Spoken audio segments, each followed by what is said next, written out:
आज ओडिशा बोर्ड पक्षर राज्य 3047 गोटे परीक्षा केन्द्र माध्यम 5,51,611 जन परीक्षार्थी परीक्षा देवाई स्थिर कराई।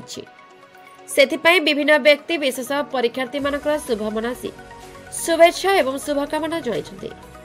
एही परिप्रेक्षी ढेंकानाल जिला कामाक्षानगर अंचल युव समाजसेवी बादल कुमार बेहेरा छात्र छात्री मानक शुभेच्छा जणाइबा भूली नाहंती। सकाळु सकाळु एक छात्रावास पहुंची प्रत्येक छात्र छात्री मानक परीक्षा पे एक कलम एवं पेंसिल प्रदान पूर्वक शुभेच्छा ज्ञापन करथिले।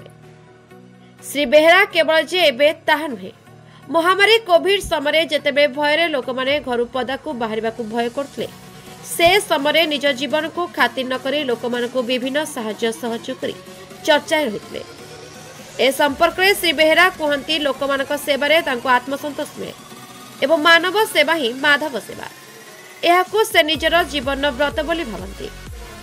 श्री बेहेरा एभली कार्य को विभिन्न बुद्धिजीवी महलू ढेर सारा प्रशंसार सुआ छुटी। Kamakhyanagar Soumyaranjan Nayak report, Daman TV news.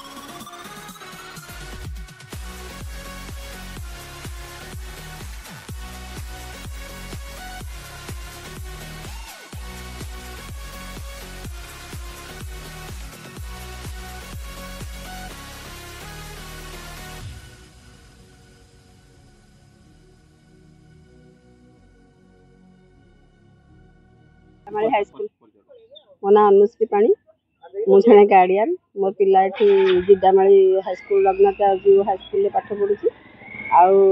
आशा करुँची रघुनाथ हाई स्कूल जिते पिला परीक्षा दे सब भल करते रिजल्ट, मो पिला भी भल करते। गार्डियन हिसाब से रात पिला पाठ पढ़ला गाइड करूँ, सका 5 उठाऊ पाठ पढ़ते चलती।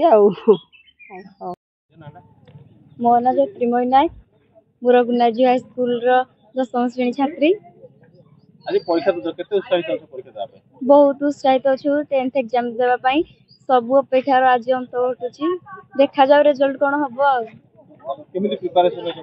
हाँ बहुत प्रिपरेशन हो सब छात्र छात्री माने परिश्रम तो करूँ, देखी कौन फल मिलूँ। मो ना बादल बेहेरा, सोनम सनातन बेहेरा, मुझे जिडावली बासिंदा। आज मैट्रिक परीक्षा जेहेतु आरंभ होती, आमर जो पिला मान अच्छी मानक पेन आउ पेंसिल बंटन करागला। आमती समाज सेवा प्राय मुझे आज 3-4 वर्ष है कली, तो सीटा मत करना बहुत उल्लास आउ खुशी ही लगुच। तो मुझे आशा करे आज मैंने पिला माने समस्ते आज भल परीक्षा दिंतु और उज्जवल भविष्य कामना करी ना मुझे बतैब शेष कर।